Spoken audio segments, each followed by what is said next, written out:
Welcome to Long Live Alternative Parties podcast. Today, friends, we have another exciting guest on this podcast. His name is Maad Abu-Ghazalah, and he's going to talk to us about the exciting things he's been doing. So welcome to the podcast, Maad. Glad to be here. If we could get started by you kindly giving us an introduction to yourself, a brief biographical sketch. Sure. So first, my name is Maad Abu-Ghazalah. I'm 63 years old. I just moved to North Carolina from San Francisco, and I'm just loving the politics here because when I was in San Francisco, it was a pretty homogenous political viewpoint. So there really wasn't much dynamics, not much conversation, so coming to North Carolina, which is more of a purple state, I'm really enjoying it here. Just having a diversity of opinions. So I really quick, I've got a really long background, so I'll just give you bullet points. I was born in Palestine. Yeah, I was born in Palestine. I grew up in Saudi Arabia. I came to the States for college back in '79, and stayed here ever since. Absolutely loved it. I just, because there's so much political going on, when I first got here, there was the Iran issue. That's when the embassy got taken over, and right when I got to America, then there was the Iraq War, and now, there's the Gaza War. So, where I come from is just really relevant to politics, and so it's hard to keep out of politics because I had so much background from that area that I have a lot to say that maybe people haven't heard before. Oh, yeah, that sounds perfect. So how'd you like Saudi Arabia? Not so much. Not so much. And this is maybe, to be honest, it's why I'm running as a Libertarian now, is because my interaction with governments growing up were the Saudi regime, which is a religious country. The laws are based on it's Sharia law, and then my vacations and where I was born was under Israeli military occupation. So we got jackbooted soldiers running up and down the streets there, and we got a religious country, Sharia law country growing up. So that's my view of what governments are. It's not very positive. So I was very sensitive to things like the tyranny of the government. And now look at what's going on with ICE, and it's just bringing back all this history that I've lived with, that I've seen before. So I think I'm particularly sensitive to governments when they become very militaristic, and I'm seeing a lot of that in the U.S. and just to segue into that's why right now I've decided to run for Congress. Is because I see where we're headed. I see where things are going, and and I've been there, and so I feel I have a responsibility to let people know what's ahead of us if we're not careful. Oh, yeah, you do have a great background for this type of thing.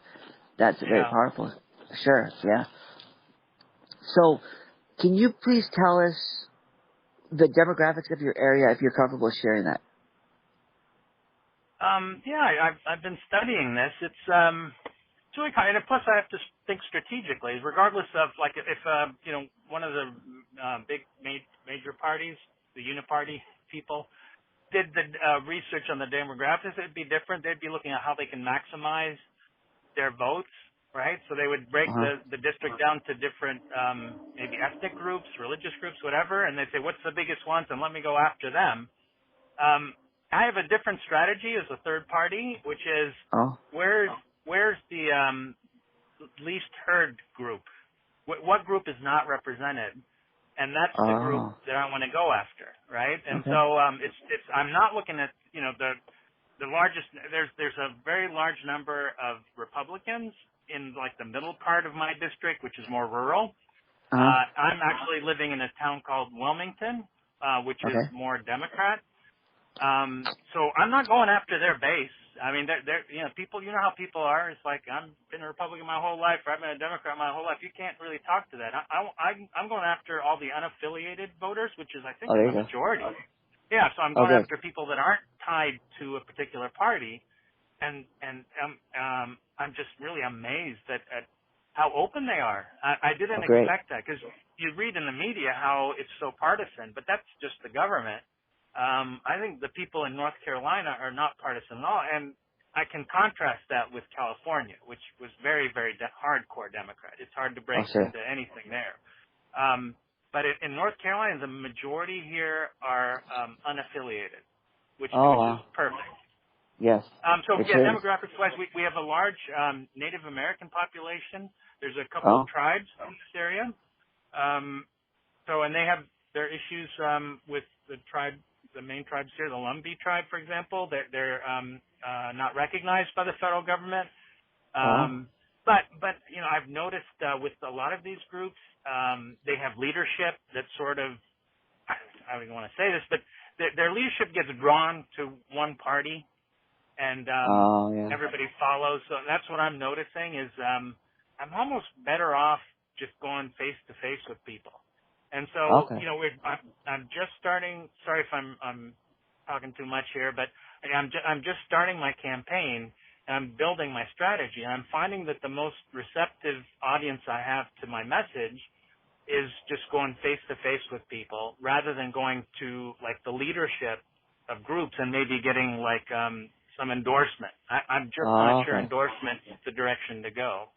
Sure. And I've been, and I took the other strategy of, in order to gain an understanding of what's going on, you can file, instead of paying a fee to get your name on the ballot, you can get signatures. So I needed 200 signatures to get on the ballot. So the last 2 weeks, just was due yesterday. I've been just going to the malls, just going anywhere. They won't kick me out, and just shaking hands, talking to people, trying to stay as, I talk a lot obviously, but trying to listen to people and figure out where are people, what are their concerns. And I don't think the Uniparty, the Republicans and Democrats are doing that. I don't see them on the street. I think they do polls, but they're not talking to people. So I think that gives me an advantage. Oh yes. So what are the issues that you're bringing to this campaign? I'm glad you asked that, and because I'm just coming off of this tour where I've been going around the district shaking hands with people, kissing babies and all that stuff. I do know what's resonating, because I didn't know what was resonating going into it. I knew what my issues were, but that's not really important. I mean, I'm not going to change my issues, but I can reprioritize what I talk about. And the number one issue in this town is we have been inundated by ICE. Our community has been infiltrated by ICE. Oh my. So I was surprised. I like that issue. I like that to be on the forefront because, the background that I had, I didn't expect it to be so prevalent that everybody sees it for what it is. And because we've had ICE agents without any kind of visibility, just sneaking around with, masks on because they don't want the community to know who they are. They're part of the community, but they don't want us to know because they're ashamed of what they're doing. And they're just disappearing people. And it's all hush-hush, and it's scaring people, and they're upset about it. I think that's an issue I think we can all get together on it, and that's was going to get to my second point. The other thing that resonated is that, especially since there's so many unaffiliated voters in this district, when I told them our government's corrupt, they're all bought out by politicians, everybody's like, yeah, tell me something I don't know. And I said, well, what is missing is there's nobody out there saying, I'm running on a campaign to unite the disgruntled left and the disgruntled right against the establishment who's just taking all our money and trying to get us to fight each other. Everybody wants that to happen, but who's campaigning on that? I don't see anybody campaigning on that. And so that's my number one message is, they're getting us to fight each other. The Republicans are saying, well, you got to vote for us, even though we suck, because you don't want the Republicans to win. And the Republicans are saying, you know all this. And the Republicans are saying the same thing about the Democrats. You're stuck with the Republicans because you don't want the Democrats to win. And it's just a game. And they keep winning because we keep falling for it. And nobody's running saying, I'm not playing that game. I'm going to take issues that both sides agree on, that the people agree on. I named one is ICE. There's some people that don't agree with it, but like I said, I don't need the majority of people. I just want the group of people that doesn't have a voice. That's my target audience. And there's a lot of people that don't have a voice when it comes to ICE because Oh, I yes. don't see the Democrats pushing back. I don't see, where are the Democrats? Why aren't they stopping this? So they're in on it, and that's the message that I think is the biggest thing that resonates is, I also talk about anti-war. I think that resonates with people across the aisle. Okay. And balancing the budget. All right. The fact that we're printing cash and printing dollars, and that's what's causing inflation, is our currency's being debased. That's my whole message. I don't need to get beyond too many details because then you are going to have conflict. But if our priorities on the left and right are the same, we need to get together and go against the real problem, which is the establishment. There you go. That sounds good. So speaking of the ICE issue, what do you think is the way to handle this, particularly in the sense of how should a nation handle immigration, particularly the American country right now with our situation? What's the best way, from your viewpoint, to handle immigration? Yeah, so I don't get overly dramatic about it. It's like you find the problem. We got a million people here that have no documentation. All right, so what is the solution? We just start randomly deporting people, like that overreaction that's going on now? No, it's like you got this problem, deal with it like a normal problem, which is so understand why is this happening? It's happening because clearly we don't have enough visas for the people we want here. Because when we start deporting people randomly, all of a sudden employers are saying, hey, you can't deport those guys. We need these guys for work. And so then you have an issue there. So figure out what you really need. Get the right number, not a number that's too low and a process that's too difficult that people are just going to say, I'm not going to go through this process. It's going to take me 5 years. Who knows where the world's going to be in 5 years? I need a job in the next year or so. So get the right number, figure out the right number of visas. The amount that if you hit this target, you have enough visas so that people who want to come here and work will be able to work. And you'll be able to hopefully have a process that's much more streamlined where you can actually vet people.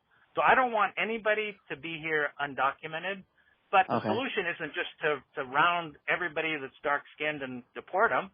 That's kind of overreacting. I mean, the solution is just to figure out a process that makes sense. I think people are rational. If you say, look, here's the process to get here legally. You're here legally, so we're going to have to fine you like a speeding ticket. And, you're going to have to go. You're going to have to go, but here's the process to come back. It's not going to take you 5 years. Just do the right things. If you got a job that people, you have skills that people want here, you can get hired here. We want you here. We just want you to go through the process. Okay. So, I hear you say that some people, because the people here are illegally, they need to go. So how would you differ with the deportation of them versus how ICE is doing it now? Would it be more due process? Would that be how you differ with it? Okay. That's the problem. It's all done in the dark of night, where nobody's saying, who knows what's going on? Who knows who's getting picked up? Who knows the process? And they're not even treating them like they have rights. I mean, and due process is a right for everybody in America. If you read the Constitution, it doesn't say rights only apply to citizens. It applies to the people in America. So they do have a due process, and if they break the process, you go through, whatever. And this is why I'm saying is like you don't have to have this drawn out 10-year judicial process. It's like you get a speeding ticket. You pay your fine. We tell you how to come back in legally. It's not going to be hard, and voluntarily. And I've been asking around people, if you give them a process they have faith in. They don't want to live here illegally, scared every minute somebody's going to pick them up. They can't do half the stuff everybody else does. They want to be here legally. But just give them a process that makes sense, not something you have to sit around waiting 5 years and being treated like an animal. So I think they would much more likely self-deport if you tell them, if you do it this way, you can come back and be legal. Yeah, your approach is different than what we heard before. So we've heard people who are more what you call open borders, and then some people are. Right. Most people don't agree with the Trump approach, yet some people have a harder stance on immigration. So your approach is different than what we heard before. So that's. It's what your stereotype or what do you think a prototypical immigrant is? right? And so my view of a prototypical immigrant is somebody who's just busting their butt, trying to make a living for their family. And I've seen so many people like that. That's what's created that image in my mind. Yes. If you talk to the Trump-type Republicans, their image of an immigrant is like some drug dealer, rapist, right? Honestly, that's what they think of them. So your solution, if that's the problem, you got all these drug dealer rapists running around. Yeah, of course your solution is just to round up, even if you round up too many people, don't give them due process and just get as many of those rapists out of the country. That's not who they are, though, statistically. Statistically, Yes. non-documented immigrants pay taxes. You know, they're trying to make it work, but you're making the process so hard for them, it's not worth it for them to go through the process. Yes, yes. I read that the courts rule that they could go after the IRS records, which of course they say is going to make people want to pay less taxes. So it's Exactly. it's So not a wise you're penalizing people for trying to do the right thing. So that's sending the totally wrong message. Yeah, great. Okay, yeah, that's good to have this discussion about immigration and how your platform and your campaign is addressing it. So, given you could have run for a lot of other races, why did you choose this one in particular? Well, the issues I care most about are at the federal level. Okay. So it's constitutional. It's big picture issues. I mean, I could run for mayor. At some point I may. But the problems we have today are bigger than that. The problems we have today are existential. The dollar's tanking. Our economy is shotted. We don't recognize it because the stock market's doing great. Well, yeah, I mean, our dollars are worthless. You know, we're you know, a lot of people are in debt. Most of the country, or the country itself, is in debt. So while that's happening, I just feel like working on city issues, which I think are important, it's rearranging lawn chairs. We got wars that we're fighting overseas costing hundreds of billions of dollars. Nobody's benefiting out of that. You know, while all that stuff's going on, you know, this is the time to focus on bigger pictures. Okay. That sounds smart then. Good thinking, good strategy for choosing your race. So speaking of the issue of inflation, do you think we should go back to the gold standard, or how do you think we should handle inflation so that it doesn't go out of control like it's been these last few years? Well, that would be a dream for me. I would love that. I mean, the bottom line is before that, the bigger issue is we have to make a decision, which we haven't made, which is we have to be willing to tighten our belt. And Okay. as a country, we haven't made that decision. We like when COVID happened, people stopped working, but we still expected a paycheck. We thought we were entitled to a paycheck. So unless you figure out that we're massively in debt, we can't keep spending, that we're all as a country willing to reduce the standard of our living. And I don't think people want to do that. I don't think they're quite ready to accept a reduction in the standard of living, but that's what's going to be required to get us out of debt. And so talking about a gold standard is one of the ways to implement a solution. But the first step is to get to people to accept a reduction in the standard of living, which is necessary. Are you willing to bite the bullet? Because, you know, the younger generation have already seen it. They don't see much future for themselves. But yeah, so they've already accepted the fact that their standard of living is not going to be what their parents was.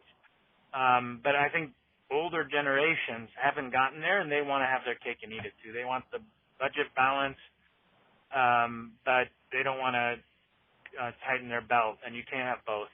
You have to cut spending, or else we just get deeper and deeper in debt. Okay. So, if you get elected to this position, you'll probably be the only Libertarian in the office in the House. So, how would you handle that situation if you're the only Libertarian? Would you caucus?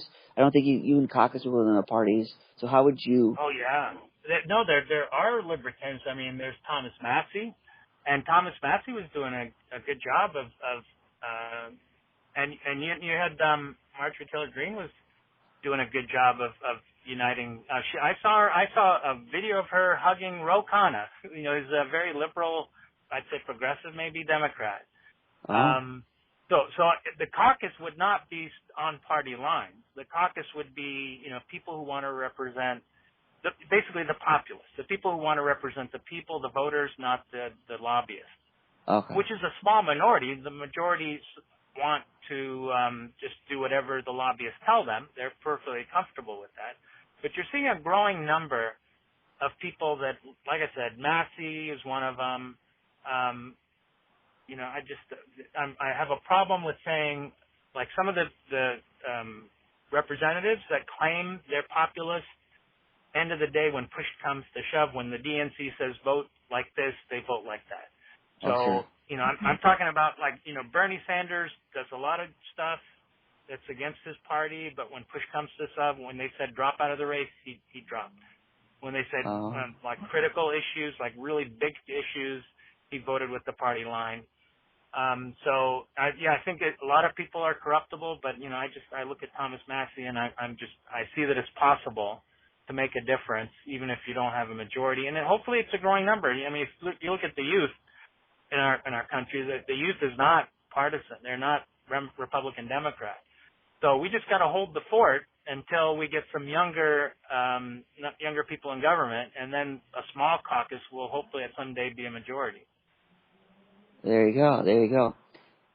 So you talked about lobbyists.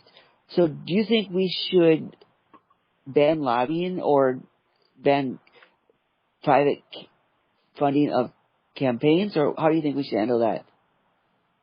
I look at the motivation. So you ask yourself, that is one option. You had Citizens United, which really made it easier for big corporations and foreign countries like Israel to lobby. And well, Israel's been lobbying regardless, but it's made it easier for them. But I don't really look at that as the solution. I look at the motivation. So why is a country like Israel spending hundreds of millions of dollars lobbying our government? And why is, a pharmaceutical company spending $100 million lobbying our government? The answer is because they're going to get billions. It's a small investment to get a few $billion in return, a 10-fold, 20-fold return on your investment. So, I mean, if you think about it in those terms, the solution is you stop doing it. If you stop spending money giving this corporate and foreign welfare, and it's not even foreign welfare to countries that are starving. Israel's richer than we are. They have health care for all, and they have a whole bunch of stuff that we don't have. And we're giving them money. When we have to cut SNAP, we have enough money to buy bombs to give Israel, but we can't even feed people in our own country. So that's the solution, is stop with the welfare. Stop with the corporate welfare. I don't want to be misquoted here. Yeah, so what's the motivation? If they're not going to get any money back, why would they give money to Congress? Okay, yeah, that's an interesting, indirect way of dealing with that. Yeah. That's another thing we haven't heard exactly. We've had a lot of people talk about money in politics and campaign finance reform and various election reforms. Yeah. Yeah, so they're always going to find loopholes to find ways to fund you. But if you just cut at the source of the problem, which is the corporate welfare, then I don't think you need all these limitations on lobbyists. They're not going to be. Why would they be there? There's nothing in it for them. Okay. Yeah, that's a good idea. So your election is in November, so it's about 9 months, 10 months, right? 11-ish, yeah. 11-ish, okay. 11 months. Mm-hmm. Okay, yeah, it sounds like you're ahead of the game, that you've been campaigning early for this. Well, I ran for Congress twice before, 2002, 2004. So I learned a heck of a lot in those two campaigns. So, I kind of, I'm building up a strategy for what needs to be done and not wasting time on what I thought would help and didn't really help. And like I said, one of the main things that I think I did wrong was I started to go to get endorsements of large groups, thinking, well, if I get the leadership, then the people will follow. And I want to do more of a grassroots this time, and that takes more time. It takes more hard work. Is to go to the festivals, I've got lots of ideas on how to actually break the ice and meet people directly.